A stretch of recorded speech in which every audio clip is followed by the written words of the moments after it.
الحمد لله نحمده ونستعينه ونستغفره ونؤمن به ونتوكل عليه ونعوذ بالله من شرور أنفسنا ومن سيئات أعمالنا من يهده الله فلا مضل له ومن يضلله فلا هادي له ونشهد أن لا إله إلا الله وحده لا شريك له ونشهد أن سيدنا ومولانا محمدًا عبده ورسوله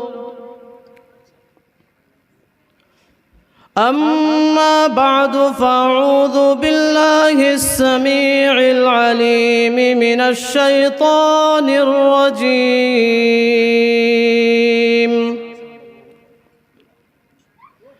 بسم الله الرحمن الرحيم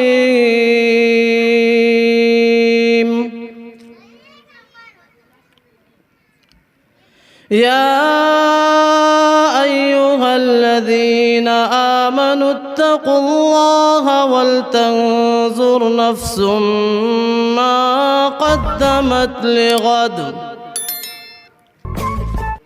واتقوا الله إن الله خبير بما تعملون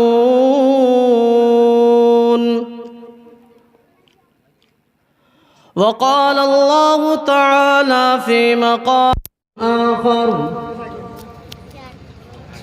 فمن ثقلت موازينه فأولئك هم المفلحون ومن خفت موازينه فأولئك الذين خسروا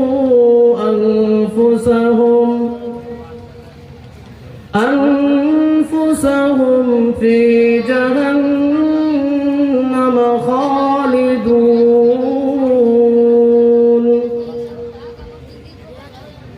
صدق الله ومولانا العلي العظيم وبلغنا رسوله النبي الكريم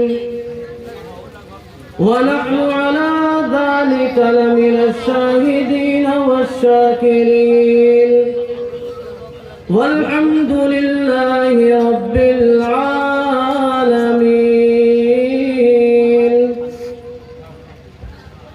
اللهم صل على محمد وعلى آل محمد كما صليت على إبراهيم وعلى آل إبراهيم إنك حميد مجيد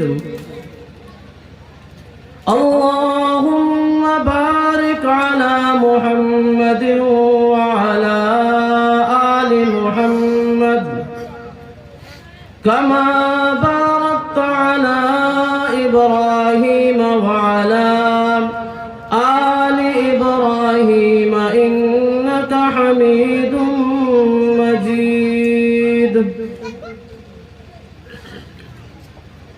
میرے واجب الاحترام بزرگوں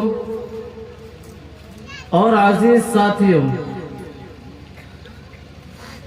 آج کا یہ عظیم الشان جلسہ جس کا انعقاد کیا گیا ہے، اللہ تعالیٰ ان جلسہ کرانے والوں کو قبول فرمائے اور ان کی محنت کو قبول فرمائے اور اس جلسہ سے پوری دنیا کے اندر ہدایت کی ہواؤں کو عام فرمائے۔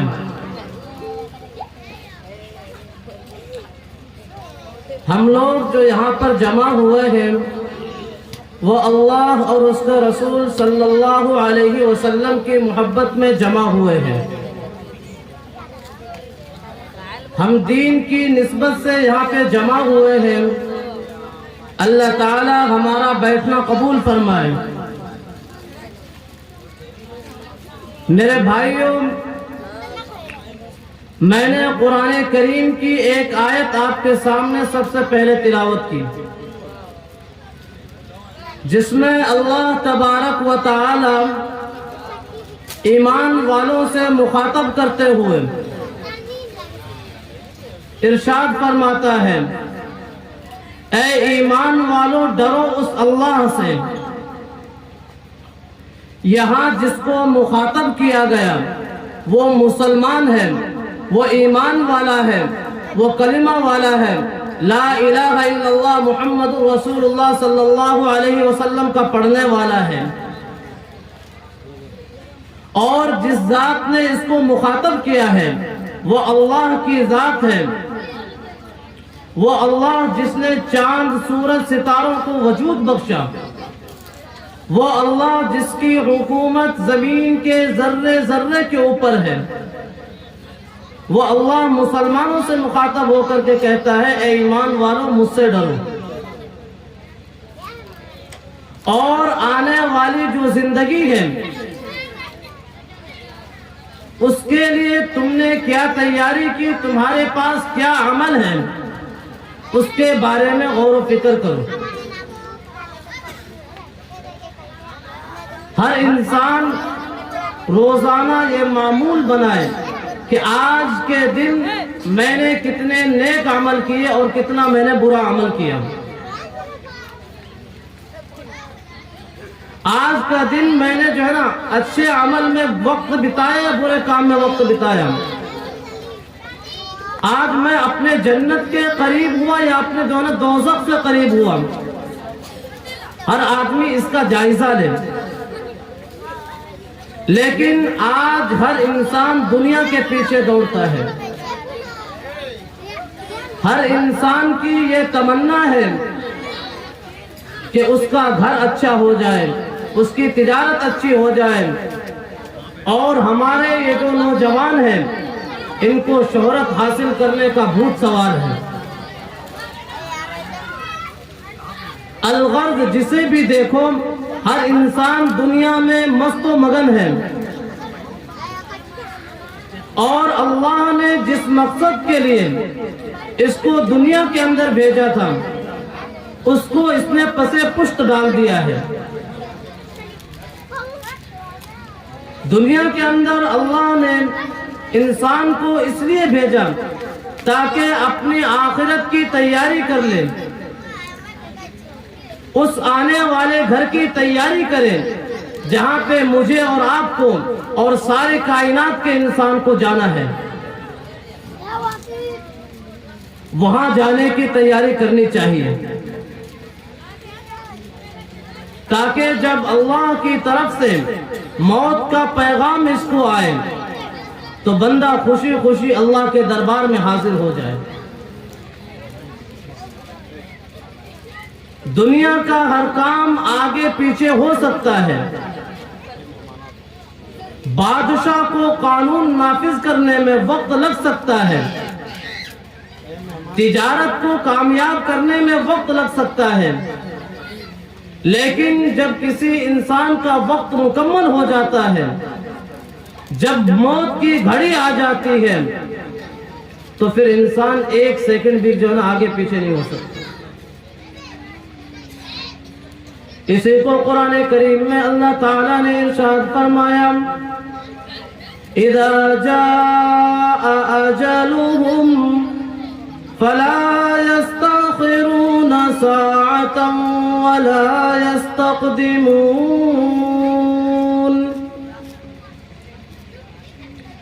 جب کسی کی موت کا وقت آن پہنچتا ہے، جب دنیا سے کوچ کرنے کا وقت آ جاتا ہے، پھر ایک سانس کی بھی مہلت نہیں ملتی. جب وقت پورا ہو گیا پھر جو ہے نا ایک سانس کی بھی مہلت نہیں ملتی. آج میری تیری نظروں میں اولاد نعمت ہے، مکان نعمت ہے، زمین جائیداد نعمت ہے، دنیا کی جتنے نعمتیں ہیں سب کی ہم قدر کرتے ہیں، لیکن یہ جو انسان سانس لے رہا ہے، سانس آ رہا ہے، سانس جا رہا ہے، اس کی کوئی قیمت معلوم نہیں ہوتی۔ اس کا پتہ اس دن چلتا ہے جب یہ بند ہو جاتا ہے، پھر بنتا کچھ نہیں۔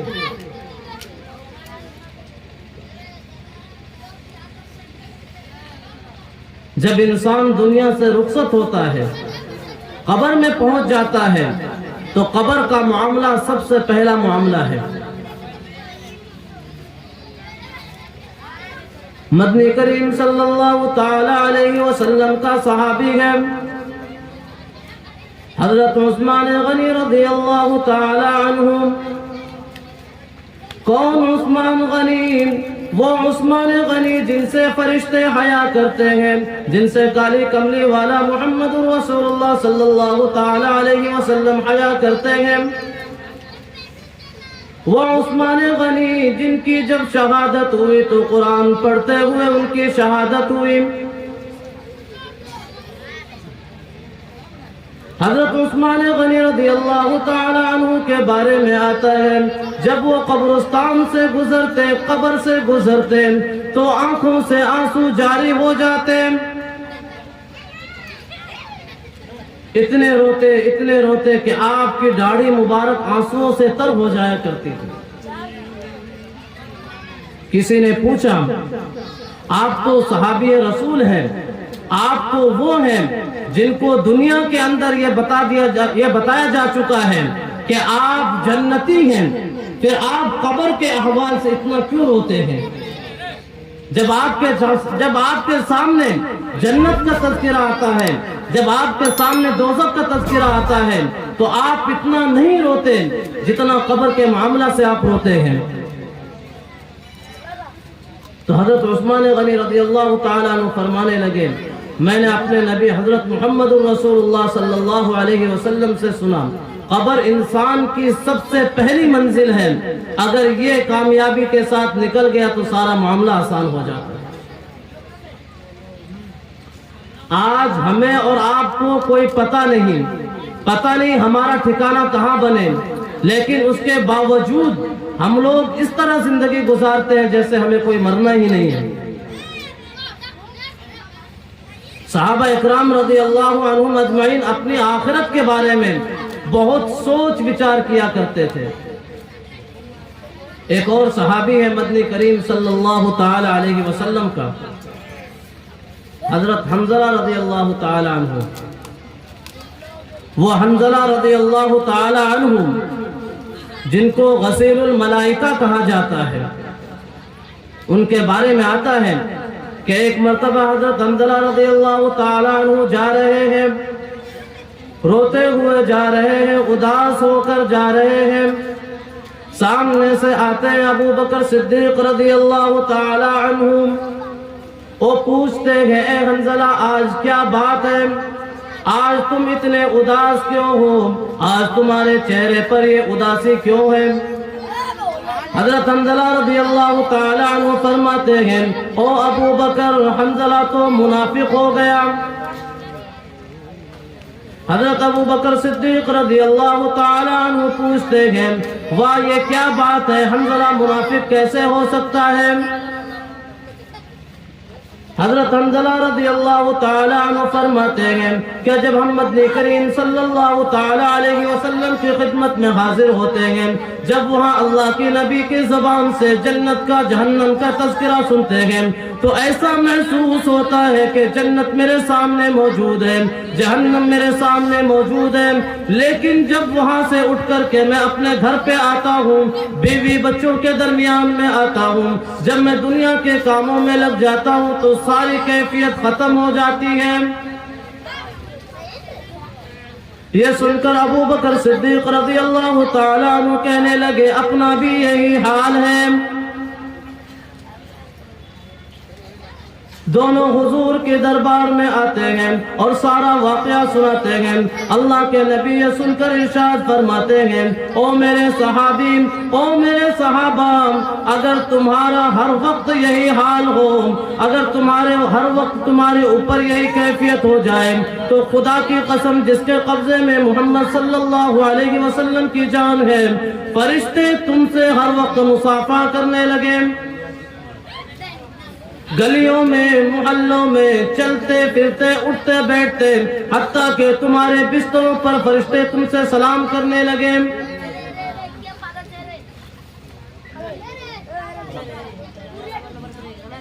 ایک مرتبہ اما عائشہ صدیقہ رضی اللہ تعالی عنہ کے زانوں کے مبارک پر حضور سر رکھ کر آرام فرما رہے ہیں۔ تھوڑی دیر گزری، حضرت عائشہ رضی اللہ تعالی عنہ کی آنکھوں سے آنسو جاری ہو گئے۔ اللہ کے نبی بیدار ہوتے ہیں اور پوچھتے ہیں، اے عائشہ کیا بات ہے، آج تمہاری آنکھوں کے اندر یہ آنسو کیوں ہے؟ کیا پریشانی ہے، کیا مصیبت ہے، کیا تکلیف ہے؟ تو اما عائشہ صدیقہ رضی اللہ تعالیٰ عنہ فرماتی ہیں، او کالی کملی والے، مجھے تکلیف کوئی نہیں، مجھے کوئی مصیبت نہیں، بلکہ بات یہ ہے کہ قیامت کا منظر میری آنکھوں کے سامنے آ گیا تھا۔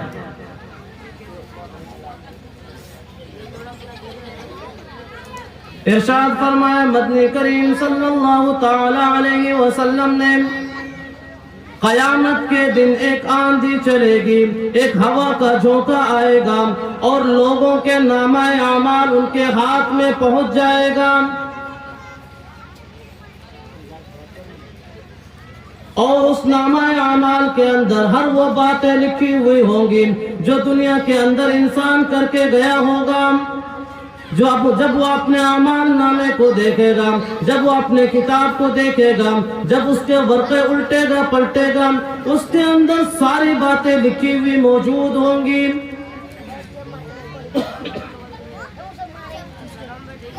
اس دن انسان کہے گا، کاش میرے کو میرا نامہ اعمال نہ ملتا۔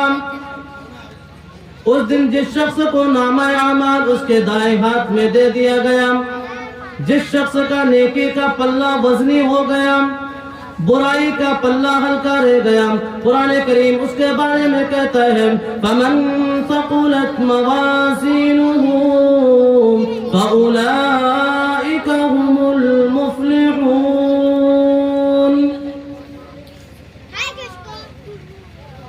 جس شخص کا نامہ اعمال وزنی ہو گیا، نیکیوں کا پلہ بھاری ہو گیا، گناہوں کا پلہ ہلکا رہ گیا، دنیا کے اندر جس نے اللہ کی اطاعت میں زندگی گزاری، دنیا کے اندر جس شخص نے اللہ کے حکم کے مطابق زندگی گزاری، جس شخص نے نبی کے طریقے پر زندگی گزاری، جو شخص دنیا کے اندر نیکیوں میں پہل کرتا تھا، برائیوں سے بچتا تھا، فرمایا وہ تو کامیاب ہو گیا۔ وَمَنْ خَفَّتْ مَوَازِينُهُ فَأُولَئِكَ الَّذِينَ خَسِرُوا أَنفُسَهُمْ فِي جَهَنَّمَ خَالِدُونَ۔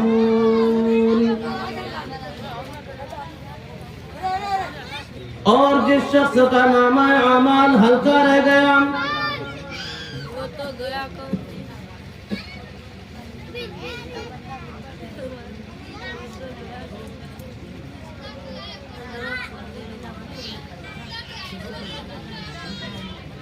جس شخص کا نامہ اعمال ہلکا رہ گیا، نیکیوں کا پلہ خالی رہا، برائیوں کا پلہ بھر گیا،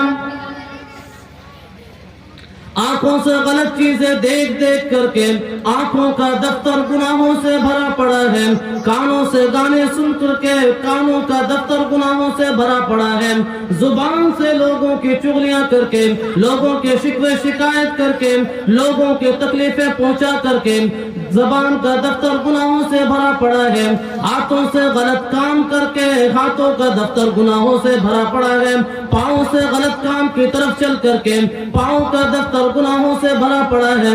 فرمایا وَمَنْ خَفَّتْ مَوَازِينُهُ فَأُولَئِكَ الَّذِينَ خَسِرُوا أَنفُسَهُمْ فِي جَهَنَّمَ خَالِدُونَ۔ جو خسارہ میں جانے والے ہیں، جو ٹوٹے اٹھانے والے ہیں، جو ضیاء میں جانے والے ہیں۔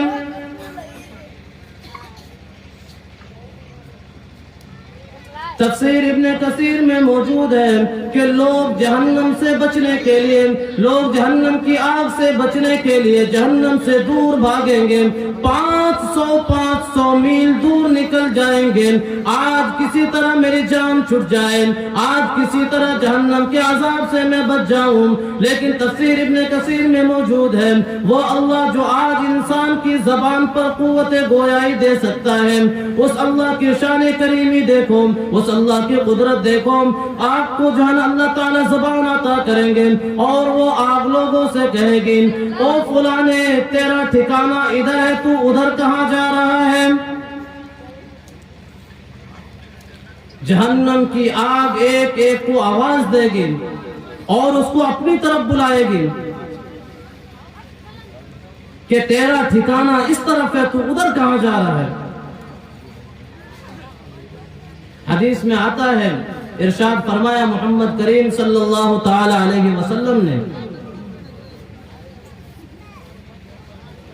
کہ جہنم کی آگ جب جہنم سے نکلے گی تو ایک ایک جگہ کئی سو آدمی کھڑے ہوں گے، مومن آدمی ہوں گے، اس میں ایک فاسق گھس جائے گا، اس میں ایک کافر گھس جائے گا اور وہ کہے گا کہ آج میں جہنم کی آگ سے بچ گیا۔ لیکن حدیث شریف کے اندر آتا ہے کہ جہنم کی آگ ان میں سے اپنے شکار کو، اس فاسق کو اور اس کافر کو ایسے اٹھا کر کے لے جائے گی جیسے پرندہ دانہ اٹھا لیتا ہے۔ جس طرح پرندوں کو دانہ دیا جاتا ہے، دانہ مٹی میں جاتا ہے لیکن اس میں سے پرندہ وہی دانہ اٹھاتا جو اس کے کھانے لائق ہوتا ہے، اسی طرح فرمایا جہنم کی آگ ان میں سے ایک ایک کو چھانٹ کر کے لے جائے گی۔ ایک مرتبہ اللہ کے نبی نے حضرت جبرائیل علیہ السلام سے پوچھا کہ مجھے دوزخ کے حال بتاؤ۔ حضرت جبرائیل علیہ السلام نے عرض کیا، اے اللہ کے رسول، جہنم کے اندر اللہ نے آگ پیدا کی، اس کو 1000 سال تک دہکایا گیا، اس کا رنگ بالکل سفید ہو گیا، پھر اس کو دوسری مرتبہ 1000 سال تک دہکایا گیا، پھر اس کا رنگ بالکل سرخ ہو گیا، پھر تیسری مرتبہ اللہ تعالیٰ نے پھر دوبارہ اس کو دہکایا تو اس کا رنگ بالکل سیاہ ہو گیا، اور آگ، جہنم کی آگ اور اس کا انگارے کا رنگ بالکل سیاہ ہے۔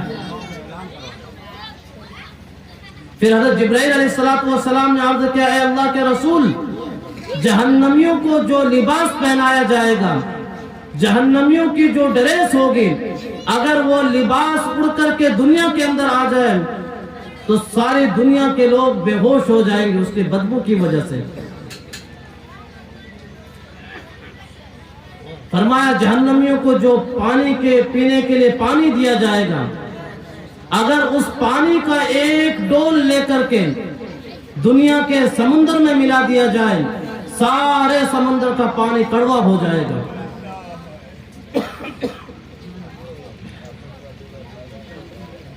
بھائی جہنم بہت بری جگہ ہے، اسی لیے قرآن کریم آگے کہتا ہے،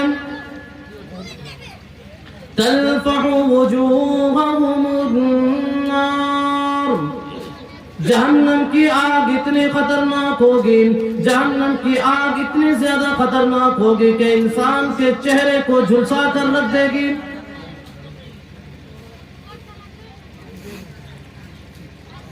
أَلَمْ تَكُنْ آيَاتِي تُتْلَى عَلَيْكُمْ فَكُنْتُمْ بِهَا تُكَذِّبُونَ۔ اللہ تعالیٰ انسانوں سے پوچھے گا، کیا تم نے دنیا کے اندر میرے نبی حضرت محمد الرسول اللہ صلی اللہ علیہ وسلم کی زبان مبارک سے قرآن نہیں سنا؟ کیا تم نے صحابہ کی زبان مبارک سے قرآن نہیں سنا؟ کیا تم نے نماز میں قرآن کو نہیں سنا؟ کیا تم نے جمعے میں قرآن کو نہیں سنا؟ کیا تم اپنے علماء سے قرآن کو نہیں سنا؟ فَكُنْتُمْ بِهَا تُكَذِّبُونَ، تم نے سنا لیکن تمہیں اس بات پر یقین نہیں آیا کہ قبر کے بعد کی جو زندگی ہے قبر کے بعد کی جو زندگی ہے وہ ہمیشہ ہمیش زندگی ہے. وہاں پر اگر انسان کامیاب ہو گیا تو وہ ہمیشہ ہمیش کامیاب ہو گیا, اور اگر وہاں ناکامی ہوئی تو وہ ایسی ناکامی ہوگی کہ انسان اس دن افسوس کرے گا لیکن اس کا کوئی فائدہ نہیں ہوگا.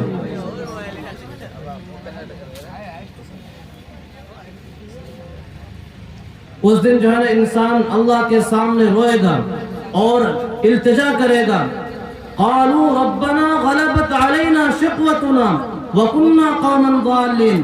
اس دن انسان کہے گا اے ہمارے پروردگار, دنیا کے اندر ہماری بدقسمتی تھی, ہماری جو ہے نا بدنصیبی تھی کہ دنیا کے اندر ہم تیرے قرآن سے دور ہوئے, ہم تیرے نبی کی سنت سے دور ہوئے, ہم علماء سے دور ہوئے, ہم تیرے اولیاء اللہ سے دور ہوئے, ہماری بدنصیبی نے ہم کو گھیر لیا تھا.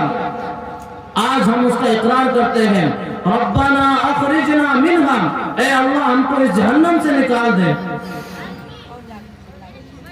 بے شک ہم نے اپنے اوپر ظلم کیا, لیکن وہاں صرف کہنے سے کام نہیں چلے گا, وہاں صرف کہنے سے کام نہیں چلے گا اتنا. وہاں بندہ جو ہے نا اقرار کرے گا, اعتراف کرے گا, اپنے جرم کا اقرار کرے گا کہ اے اللہ دنیا کے اندر ہم تیری نافرمانی میں جیتے رہے, لیکن اے اللہ آج ہم کو معاف فرما دے. گڑ گڑائے گا.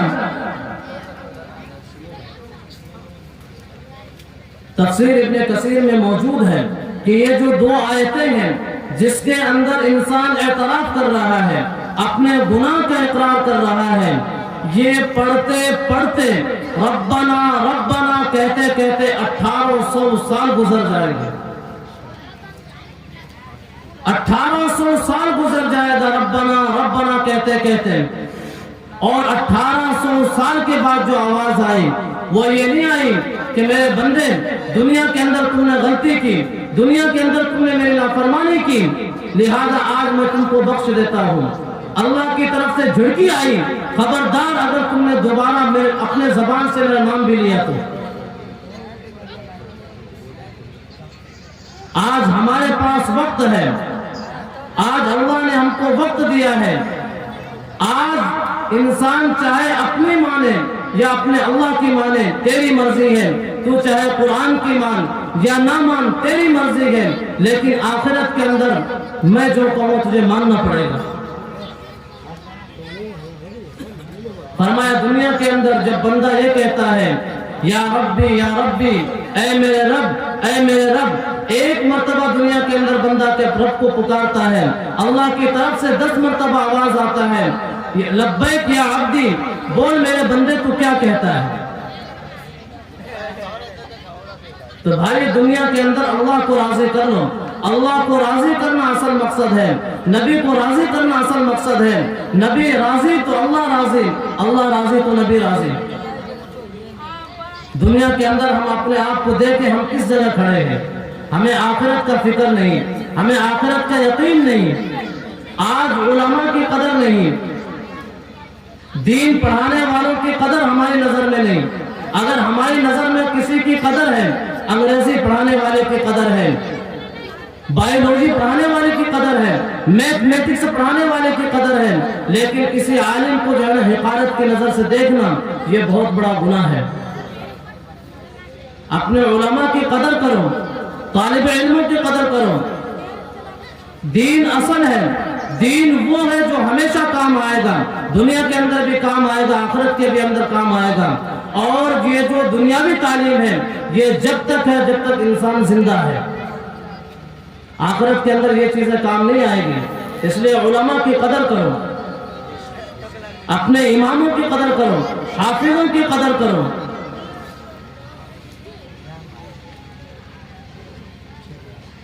اللہ تعالیٰ سے دعا ہے کہ اللہ تعالیٰ ہم سب کو نیک باتوں پر عمل کی توفیق عطا فرمائے. اللہ تعالیٰ آخرت بہتر بنانے کی توفیق عطا فرمائے. وآخر دعوانا الحمدللہ رب العالمین.